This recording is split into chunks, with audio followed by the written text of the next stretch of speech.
Live from KSAT 12. The 6 o'clock news starts right now. A long and often dangerous journey. Every day, migrants cross illegally into the U.S. And many become overwhelmed by the punishing weather and the terrain, and they need help. Teams of Border Patrol agents dispatched out to often save lives. Our Daniela Ibarra shows us what that rescue mission looks like. We're out here on a ranch in Carrizo Springs. It is hot and the brush is thick and thorny, not unlike the conditions that migrants experience when they cross into the U.S. Border Patrol invited us out here to show us how they respond to those migrants who need help. It's the sound of desperation. This is the man Border Patrol agents are looking for. In this scenario, he's a migrant from Honduras. He says he's dizzy and wants to be rescued. It's a situation Chief Patrol Agent Robert Danley says happens often. These people that are crossing and find themselves in distress, they don't know the area, they may not know exactly where they crossed the border. Senor, this is Eagle Pass 911 operator. After calling for help, the migrant wanders into the brush. Agents head out to try and find him, deploying a canine to track his scent. A few minutes later, they find the migrant laying underneath a tree and unconscious. The team, including EMTs and paramedics, worked to save him. Hey, can you hear me? In the field, agents hook the migrant up to an IV before loading him on a gurney. 1, 2, 3. This is a best-case scenario.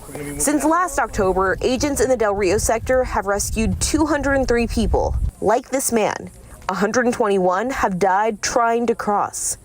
While it's their job to help, Border Patrol agent Gonzalo Flores says the humanity isn't lost on them. They're putting their life on the line, and so, it motivates us to go out there, find them, locate them, and give them the attention and the medical care that they deserve and need. And there's some Americans who say, some of these migrants are crossing in illegally.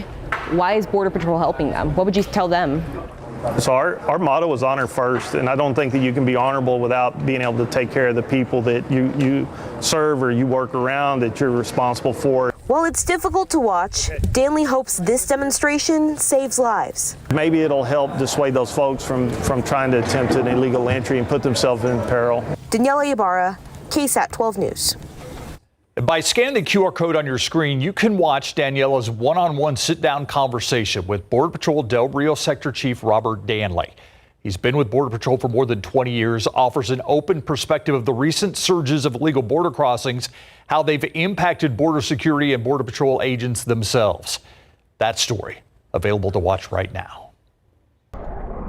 All right, let's turn to the forecast now. Much different out there this week than last, and we've hit 100 somewhere, Adam. Yeah, we're in Carrizo Springs, where Daniela was. Yeah. What a digits. day to demonstrate what they demonstrated today. Yeah, the heat's a real deal, and it's not just water, but you have to replenish your electrolytes too. When you're sweating a lot, you have to replenish the salt and the sugar in your body when you're exerting yourself. 94, the high temperature in San Antonio. Our temperature was kept down a little bit because of the morning clouds. That's where we are right now. Del Rio officially at 102 at the moment. Hondo at 96. 94 in Converse and 89 in Bulverde. It's kind of your typical summertime heat with very noticeable humidity.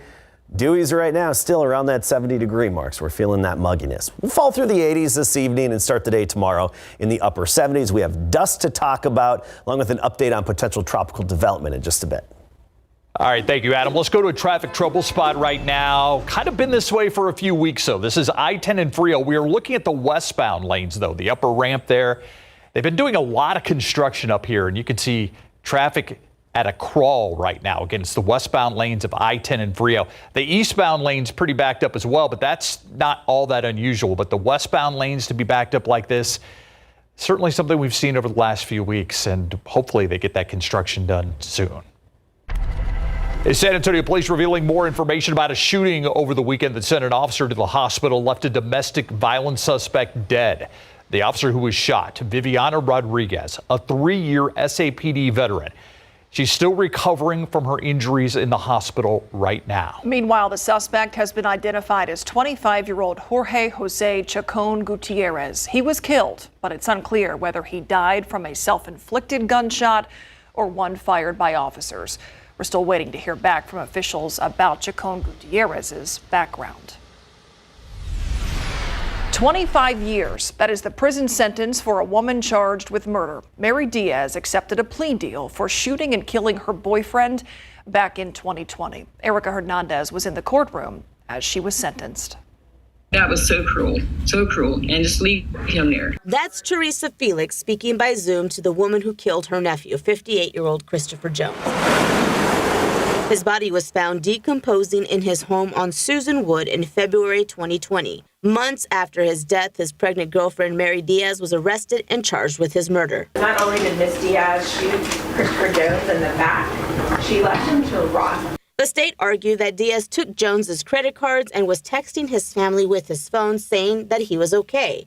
Her defense attorneys asked for less than the 25 years recommended because Diaz has 6 kids and knows she did wrong. The state wants you to believe that she just left him there and did nothing regarding the police. But in fact, she tells the court through the PSI that she thought the police had been notified through these people, because she goes immediately and tells somebody what happened. Judge Stephanie Boyd decided to go with the state's recommendation and sentenced Diaz to 25 years in prison per the plea deal. And after she was sentenced, family members appeared on Zoom to give victim impact statement, describing to her just how hard it has been since Jones's murder. We lost a big piece of our family. Hope God has mercy on your soul, that you understand what you have caused. Diaz did not react as she stood and listened. She was then escorted out of the courtroom and will eventually be transferred to prison. She's eligible for parole after serving half of her sentence. Erica Hernandez, KSAT 12 News. Staying in the courthouse this evening, a man who had his capital murder trial end in a mistrial 3 years ago is heading to trial once again. R.C. Curtis is accused of killing his wife's grandmother in 2015. Investigators say beloved H-E-B employee Paula Boyd died from blunt force trauma and strangulation. Curtis was tried for the crime in 2021, but the judge declared a mistrial after prosecutors presented new evidence that raised the possibility of more suspects being involved.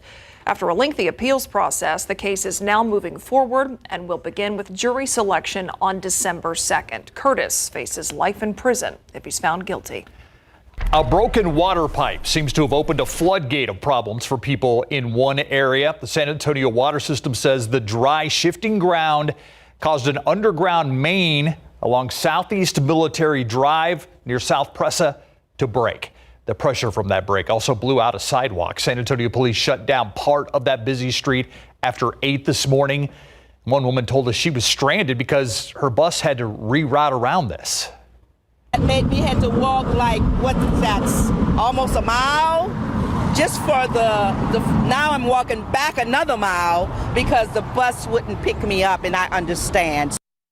Now, some people who live nearby say that pipe break temporarily left them with low water pressure. Others, including businesses in the strip mall nearby, they lost water altogether. SAW says service to all of them should have been restored within a couple of hours. Parents and students aren't the only ones preparing to head back to class next month. Some school districts are trying to make sure that they have enough teachers. Edgewood ISD has 30 open positions right now, mostly in their special education department. Other positions include police dispatchers and officers. If you're interested, Edgewood ISD is hosting a job fair tomorrow from 9 to noon at the Edgewood Gym on Eldridge Avenue. Meanwhile, Comal ISD also hosting a job fair tomorrow. That's from 5:30 to 6:30 p.m. at the District Support Services Building in New Braunfels. The district hiring for all positions. That's teachers, bus drivers, child nutrition specialists, even district office staff. They're encouraging anyone who's interested to attend that job fair. And we know parents and students are preparing for back to school as well. And if you need help with that, scan the QR code that's in the corner of your screen right now. That will take you to our website where you can find a list of back to school events and some giveaways that are happening between now and the first day of school. Meta has agreed to pay the state of Texas a $1.4 billion settlement as part of a privacy lawsuit having to do with facial recognition. That lawsuit alleged that Meta, formerly known as Facebook, used facial recognition data without user permission. Texas Attorney General Ken Paxton says it is the largest settlement ever secured by a single state. Meta released a statement saying they're pleased to resolve the issue, likely because that $1.4 billion doesn't make much of a dent in the company's business. As a woman, you have the right to, most in the church, to be safe. And I don't feel safe there. That is Eva Cervantes, and she's coming to KSAT Investigates with an accusation against a Leon Valley elected leader saying she was sexually assaulted by him at church. That was a year ago, but she had no idea there were previous complaints against Benny Martinez until she saw KSAT's previous reports. KSAT Investigates dives into her allegation tonight on the Night Beat at 10. Telling their family story through film, a San Antonio family is using their story of adoption to inspire other couples in South Texas. We're going to share their story coming up.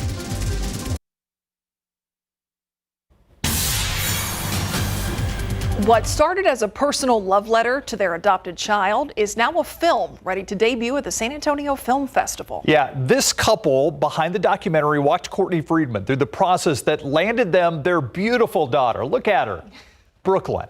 The film and the story are meant to bring attention to the hundreds of local children who don't have a foster home. The house is filled with happiness and a bunch of toys. Rosalie Riojas and Stephanie Siller put their 3-year-old daughter, Brooklyn, front and center in their lives. Who's your favorite in Bluey? Bluey. You can see through the love, there is so much gratitude. We had wanted to start a family for a while, and we looked at different options. During that search, the couple apparently saw a story on KSAT about foster and adoption organization SJRC Texas. Was it my story? It was. Oh my gosh. Okay, I'm gonna cry. So that got us over to SJRC. After the lengthy licensing process, it wasn't long until they got the call from Child Protective Services. They were like, you've been placed, come to the hospital and bring a car seat. Since Brooklyn was born outside of a hospital setting with no witness to her birth, the process was long, but they finally adopted her a year ago. Here you go. They say it was worth every second, especially because they had help from their SJRC contact, Rika Banks. It shouldn't be scary because we are holding your hand the whole time to make sure you get through the process and whatever it is that's needed. Banks wants people to know that, so they'll consider fostering or adopting. Foster homes are desperately needed now more than ever. That hasn't gotten better. No, I mean, it continues to increase. The South Texas Alliance for Orphans reports in our region, Region 8, there are more than 3,300 children in foster care. Over 2,400 of those are in Bexar County, and we need over 500 new foster homes to help them.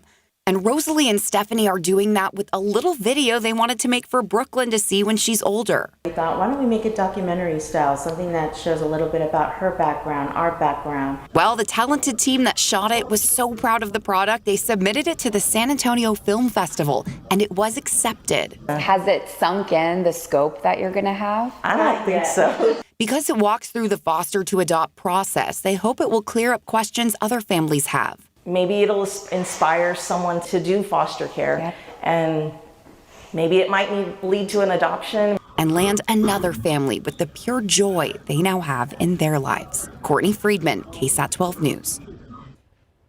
Now, the documentary called Brooklyn's Forever Family will be shown at the San Antonio Film Festival tomorrow from 3 to 5 p.m. at the Tobin Center. Now, if you're not quite ready to open up your home to a foster child, that's okay. We have a full list of other ways you can help families right now on KSAT.com. All you have to do is find this story. Yeah, so many questions about what you can and can't do when it comes to foster, but just make a call. There's a lot of great groups out there that'll help walk you through. Yeah, you can change a life. Look at little Brooklyn. I know, she's so cute. So cute. Beautiful All right, let's switch over now. Let's talk about weather. And I think yesterday at 5 o'clock, I said it to you that standing on hot pavement in Austin yesterday, I could tell we're out of that wet, cold pattern. It was. Yeah. Very green. They've had a good surplus of rain up there. And like I said yesterday, I went northward, just basically northwest of Austin over the weekend, and it was very green and good to see. Let's talk about what we can see outside right now, especially when you're up a little bit higher, looking off into the distance, and that's the dust, the African dust, which is back. And Sarah Spivey's got a great story on KSAT.com with more details about the dust, how much of it moves across the Atlantic every year, and what it's good for and what it can do. Anyway, it impacts the ecology and ecosystem, I should say, out there. And we have the dust. It's just moved in. It's going to be even a little bit thicker tomorrow. And then Thursday it'll be noticeable, but start to really thin out. And it's going to be not as hazy as we get into Friday and this upcoming weekend. So we have a few days of the dust, and then you're not going to notice it so much. Let's talk about rain and our reservoir lake levels. So Canyon is now 23.1 feet below the conservation pool. That's up almost 2 feet in 7 days. Medina's up nearly 6 feet in 7 days, but still 88 feet below the conservation pool. Obviously, a long ways to go. Now, keep in mind, Medina has a very small watershed, so it's hard to really get that to get back up closer to the conservation pool. You need some very localized, specific, heavy rain, many rounds at a time. Anyway, other area lakes all below the conservation pool, except for LBJ, which is typically a fairly stable lake. Anyway, rain chances at 30% by Sunday. I boosted it a little bit because I like what I see in the overall upper level weather pattern. It's quiet right now, and if you look at the way the clouds are moving, there's a general clockwise flow or up and around Texas. That's because of the upper level high, the big blue H, with that clockwise circulation around it. The edges of the high, that's where you get those ridge riders and some of the thunderstorms, but not directly underneath it, which is where we are, the dry high.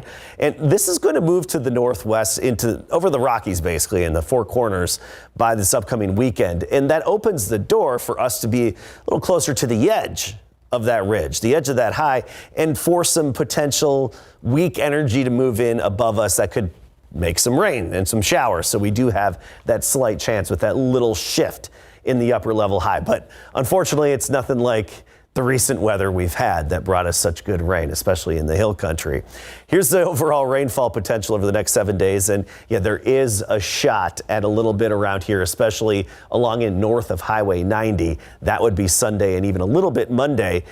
But the sweet spot, that's over the East Coast, all the way up down the East Coast and the Great Lakes and a little bit in the desert Southwest. Quick look at the tropical satellite, and there's a little weak cluster of thunderstorms that's going to be moving into a more favorable environment over the next few days. So it's got a 40 to 60% chance of developing into a tropical depression, maybe a tropical cyclone. We're also watching some areas in the Pacific that would really not have any bearing on our weather around here, but there's some likely development soon out in the Pacific. Now, keep in mind, sometimes the remnants of those Pacific systems move our way and give us rain. We're just not looking at that right now. 94, our high temperature today here in town. It was warmer elsewhere, but here we were 94, which is actually close to average, a little below average for this time of year, I should say. A little bit warmer tomorrow, 97 in the afternoon. We'll be feeling typical July heat, 100 Sabinal and 100 in Uvalde. And then overall, we're looking at highs generally upper 90s in the next 7 days. Yeah, that's an August forecast right there. Yes, it is. Yeah. All right, thanks, Adam. All right, let's go live now to California. Larry Ramirez hanging with the Cowboys, and the boys, Larry, they were ready to hit somebody today.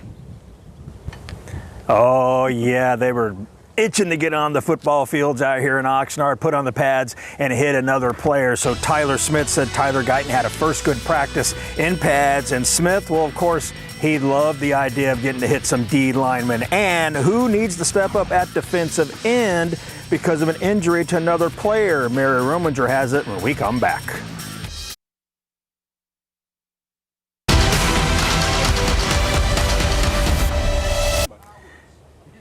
It's day 5 of practice for the Dallas Cowboys, but their first day in pads. Good afternoon, everybody, and welcome live to Oxnard, California, where the Dallas Cowboys got some great news this morning before hitting the practice fields. Cornerback Trayvon Diggs was removed from the physically unable to perform list, meaning he passed the physical, and now he can take part in team drills. But today, he did not. Head coach Mike McCarthy said the plan is to ease him back, and the boys will be glad to have him back this season because they missed his play last season on the field. I mean, he's such a playmaker. Obviously, his ability to go get the football, get his hands on the football. You know, his challenge of the receiver, the matchups, all that. Yeah, we missed all of his game. Following his morning presser, Coach McCarthy joined the team on the field for the first padded practice since reporting to camp. Coach said pads brings out the best in players. They went for nearly 2 hours under a clear sky and cool breeze. Wearing pads means we are getting closer and closer to real football and the games that really matter. Offensive lineman Tyler Smith loved getting physical down in the trenches. I mean, it was a great day. Lots of physical collisions, getting our legs back up under us, finally having somebody, in front of us and going truly, 110% live reps. So it was good for the guys. Lots of great work, lots more to come, for sure. With edge rusher Sam Williams unfortunately lost for the season, the Cowboys need another edge dude to step up. Mary Rominger has more on one of those players. Hey, Larry. Well, yesterday, the Dallas Cowboys defensive end position took a significant hit when Sam Williams went down with a season-ending injury. Now, after today's practice, the Cowboys' second-round pick in this summer's draft out of Western Michigan, Marshawn Nealon, told us what defensive coordinator Mike Zimmer told him about what his role will look like with Williams out. It's going to be a lot more playing time that I'm going to have. Obviously, it's unfortunate that happened. And yeah, so just a lot more playing time. With him here, obviously I was still playing a good amount, but now it's more, just that much more reps, like I said, I had to take, so just got to step it up a notch. That's a really tough break, especially for him, because, he was clearly going to be a primary contributor, as we all felt. We have some young players that they're going to have a great opportunity, and, as far as moving forward with, bringing in any other guys, to me, that's all part of a normal training camp process. So we'll see what the future brings. Now, we did see Nealon take more reps in the team's first padded practice, but as McCarthy just said, there's still plenty of time for the Cowboys to figure out how they are going to fill Williams' void for the 2024 season. Larry, back to you. Yeah, okay. Thank you very much, Mary. So coming up here just a little bit, I'm scheduled to sit down and go one-on-one with offensive lineman Terrence Steele at Steele High School, and you can catch that on the night beat. Now, before we go, I want to say this is our last day here in Oxnard covering Dallas Cowboys training camp, and it's certainly been a blast. I want to thank Adam and Mary for all their hard work here, and I want to thank Nick and Daniel back in the sports department in San Antonio. Thank you very much for all your guys' hard work. Thanks to the good folks behind the scenes. Thanks to the web and digital team as well for posting all of our articles. We sent you a lot, but I'll tell you what, it was a lot of fun, and I'm looking forward to coming back next year. Okay, we'll see you guys later on the night beat. Back to you. Job well done, Larry. I'm including you in that appreciation as well. Great job out there. Big team. Awesome work. Thank you. Coming up on the other side of the break, building future business leaders, how high schoolers are being shaped into the next generation of entrepreneurs this summer. It's next on the News at 6.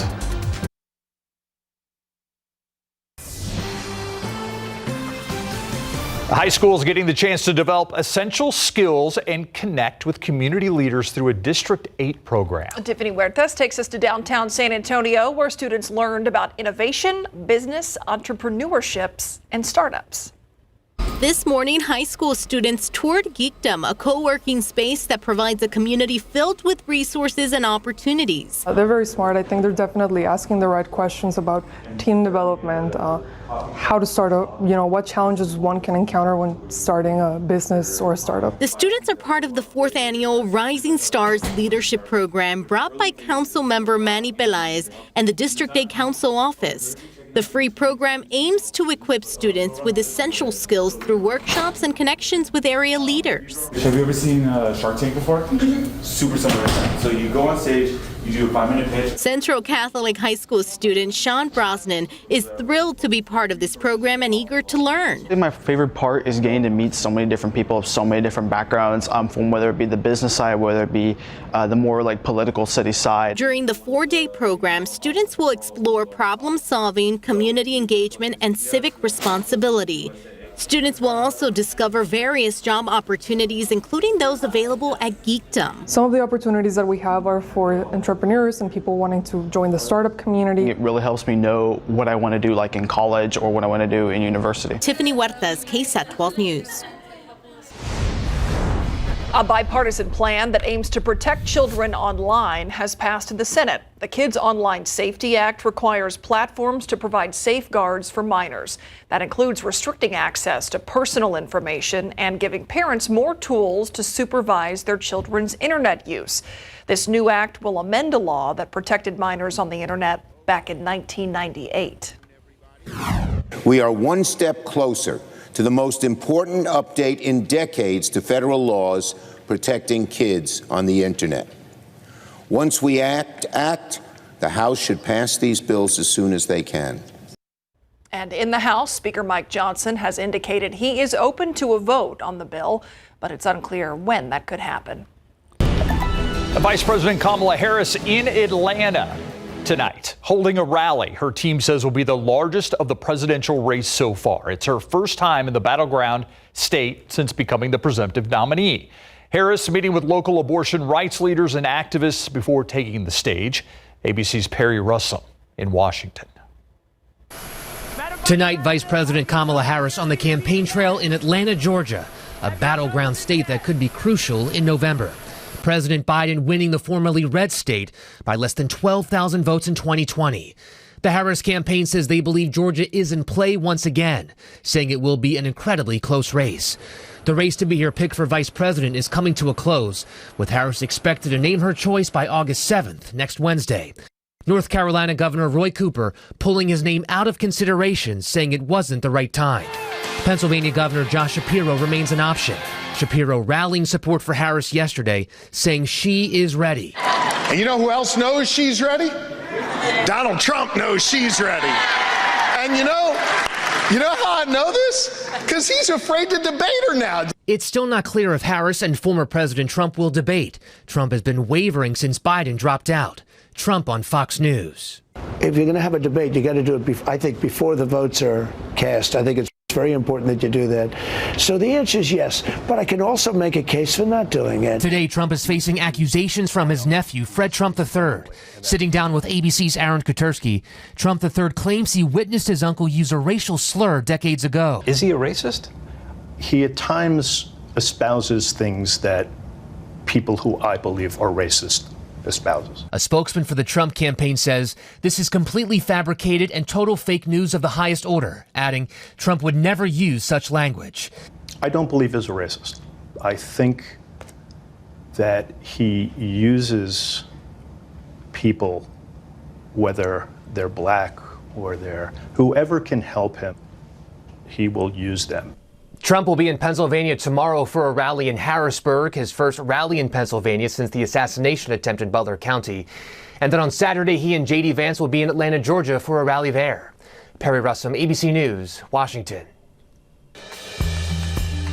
Closer to home, KSAT doing something different this election season. We're going to communities all over South Texas, hearing from voters on both sides about what issues matter most to them.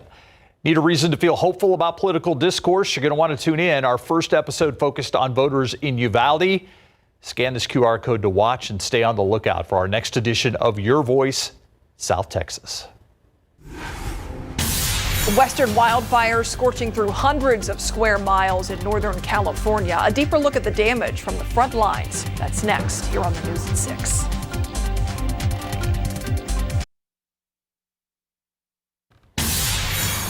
Calling all farmers. The CDC spending about $5 million in an effort to give farmers all over America a free flu vaccine. Might be wondering why they're targeting farmers. It's got to do with the bird flu. The season's flu vaccine won't provide protection against bird flu, but instead is targeting a new supercharged flu virus. Because the bird flu outbreak has impacted millions of animals in the U.S., CDC leaders fear that the new flu strain could mix with the bird flu, creating a completely new virus. It's just a precaution. The CDC does not believe that a bird flu vaccine is necessary because human infections remain rare. The shingles vaccine also making some headlines. A study published in the Nature Medicine journal says that vaccine could be beneficial for your memory. Researchers found that out of the 200,000 people 65 and older they polled, those who got the Shingrix vaccine were 17% less likely to be diagnosed with dementia. Now, seniors who were vaccinated did not avoid dementia completely, but researchers in the study say it could at least delay a diagnosis. Turning our attention west now, the historic Park Fire in Northern California, now the largest active fire in the U.S. and one of the largest in California history. Thousands of people have been evacuated as crews try to get that fire under control. The man that authorities say started the fire told state officials he started it on accident. ABC's Tim Pulliam is in California with more. Firefighters struggling to tame the Park Fire's wild flames. Only 14% contained, and the fire is still spreading. I have not personally seen a fire grow so fast in such a short amount of time. This week, Butte County District Attorney charging 42-year-old Ronnie Stout with arson. He watched the fire develop under his car, then got in a position to push the car backwards into that gully. The smoky inferno is now the biggest fire burning in the U.S. More than 300,000 acres of land scorched. ABC's Mola Lengi is on the ground. While conditions have improved, firefighters are still scrambling to put out spot fires like these that, as you can see, can spread quickly. Thousands of people forced to evacuate. One family leaving behind their Rottweilers and puppies, but a rescue animal group getting them to safety. I basically didn't have any leashes. I just had food, water, and I think a good attitude. The fire ravaging more than 150 structures, including the homes of father and son firefighters, David and Jonathan Tian. They returned, finding some valuables untouched by the blaze. My baby picture. His baby picture. Firefighters working around the clock worry hotter weather this week will continue to fuel these flames. That's going to present a challenge in itself, right? With our firefight, our tendency is probably going to be that we're going to see the fire grow a little bit. The arson suspect claims the fire was an accident. He remains in jail awaiting his next court appearance. So far, the fire has not caused any injuries or deaths. Tim Pulliam, ABC News, Los Angeles. Back here at home, dealing with dust and a whole lot of humidity. That's a nice picture. It almost looks like you can see the dust out on the horizon in that picture. Yeah, and from those high vantage points, you can a little bit. You notice that the landmarks farther off in the distance aren't as visible and not as clear and crisp. And that's the dust in the air, just gives us this extra haze in the sky. We'll be in the mid to upper 90s and I think mostly upper 90s the rest of this week and into next week. Small chance of rain as we get into the weekend, and the dust is going to be noticeable for a few more days. By Friday and the weekend, the dust will be out of here, so just a few more days of it. We're going to talk a little bit more about how much rain we've had this year compared to average in just a bit. The son of former Sinaloa cartel boss El Chapo appeared in a Chicago court this afternoon. Joaquin Guzman Lopez is accused of leading the criminal operations of what's considered one of the world's most powerful and deadly drug trafficking operations. Guzman Lopez pleaded not guilty to all charges this afternoon, less than a week after being arrested in El Paso. The National Highway Traffic Safety Administration recalling 2 million Teslas over a hood issue. It affects the models S, X, 3, and 7 cars made between 2017 and 2024. Now, there's a risk the car might not be able to detect an unlatched hood. Tesla released a software update to fix the problem, and thankfully no injuries have been reported. Delta Airlines is hiring a law firm to seek damages from that massive cybersecurity IT outage a few weeks ago. Delta wants damages because of the service issues they had in the wake of that faulty CrowdStrike update. Delta was forced to cancel 6,300 flights and delay nearly 10,000 more because of that bug, costing them hundreds of millions of dollars in business. That answers one of the questions I had. Would some of these businesses that were affected actually sue? And Delta was hit hard. Yeah. For sure. Not happy. All right, let's turn to weather right now, and let's talk about the dust that we've kind of become accustomed to, whether we want it to be or not, Adam. Yeah, it comes every summer, and there's actually a lot of benefits to the dust as it travels across the Atlantic. The ocean gets some benefits, the plankton does. It's like a bit of a fertilizer for them, nutrients it adds, and even the Amazon rainforest. And Spivey's got a great story on KSAT.com regarding that info. All right, let's take a look at our 100-degree days so far this year. We're at 12. We haven't added to this number in a long time, in weeks. It's good. We're at 12 100-degree days. By this time last year, we were at 34. And by this time 2 years ago, we were at 50 100-degree days. And think back to May when we first got that heat and the 90s, upper 90s set in. We first hit 100. We were thinking, or we were asking, hey, what does this mean about the summer? And we were saying it has no bearing on the summer. And well, now you can see July. We've been below average for our high temperatures for a while. Tomorrow will be 97. That's just about average high 96. Triple digits, though, farther to the west. Eagle Pass up to 102, Del Rio 103. Locally, we'll make it up near 100 as we get into the weekend at 99. Sure, we could hit triple digits, but for the most part, I think we'll be in the upper 90s. Today, 94, the high temperature. That's 3 degrees below average, and the record 105 set back in 2017. And you look at downtown, usually it's more visible. It's easier to see, but because of the dust, it's a little hazed out there off in the distance. And I think tomorrow it's going to be even more noticeable. Now, us at 94 for our high temp today. I know this is 93. It was technically 94. It's actually not that bad when you look elsewhere and you think, it would be cooler in the Dakotas. Well, Pierre, South Dakota, 91. Even Montana, Wyoming, Cheyenne at 93 for the high temperatures. So actually, we had similar conditions to a good chunk of the country. Wichita even hotter at 100. The heat high, it's overhead. It's not the strongest heat high for us, but it is deflecting all the active weather around us until we get into the upcoming weekend. By Sunday, as the heat high shifts north, the steering flow comes out of the north, and that opens the door for little bits of energy in the atmosphere to potentially help kickstart a few showers. That would be Sunday afternoon, Sunday evening, and then potentially again on Monday. But the best chance would be along and north of Highway 90. And you look at the overall rainfall potential over the next 7 days, and we actually do have a little chance here, and it's that narrow window of opportunity that we were talking about. That narrow window, 30% chance Sunday, 20% chance on Monday. Better than nothing, though, and it's still a good thing that we got the rain we did. The aquifer was up more than 8 feet from the recent rainfall. You look at the percent of normal rainfall over the past 365 days. We're at 80% now in San Antonio. So this is from this time last year, our percent of normal. So we're just 20% below the normal rainfall here in town. We still have some ground to make up. Fredericksburg nearly at average, and Junction above average, and even Austin as well. Tomorrow we're making it to 98 in Castroville, 95 in Canyon Lake for the high temperature, and the hazy sunshine Wednesday and Thursday because of the dust. By Friday, the dust gets scoured out and we'll have a clearer, more baby blue color to the sky. But overall, it's that time of year where we're just talking similar temperatures every day. Yeah, we expect it. Thanks, Adam. All right, we're going to talk puppies when we come back in the bus. Butte County, California, as we told you, they've been dealing with a massive wildfire for days, but there's some happy news to report. See these little guys? A search and rescue team in the evacuation zones found a mama Rottweiler and her 4 puppies. Yeah, the dog's owner had to call first responders after he had to abandon the pups in the frantic evacuation. So the search and rescue team set out to find them.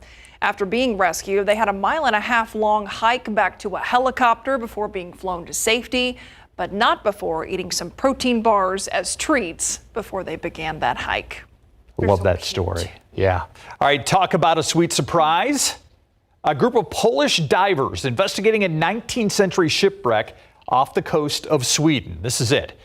They found more than 100 bottles of champagne on board. Those bottles were destined for the Russian Tsar at the time. Other treasures found in the wreckage included porcelain goods and some mineral water.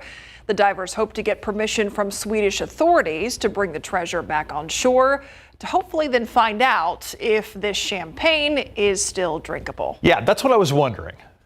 How long does the bubbly stay good? It doesn't look good. Those are the bottles right there. Yeah, we'll see. We'll be right back. Here's a look at the drought monitor. Yeah, we still need more rain, and I do want to point out there were improvements from the recent rainfall. However, the new drought monitor that'll be issued on Thursday should show even further improvements. So that's something we'll be looking forward to. But you look across the state, And it's us in West Texas with most of the drought and abnormally dry conditions. You head to the east, south, north, and they're generally in good shape. It's just West Texas, the hill country, and parts of south central Texas. A 30% chance of showers as we get into the weekend, and we're talking Sunday is our chance where we could have some isolated rain again. That would be Sunday in the afternoon and early evening. All right, thanks, Adam. And thank you for watching the news at 6. See you back here on the Night Beat at 10.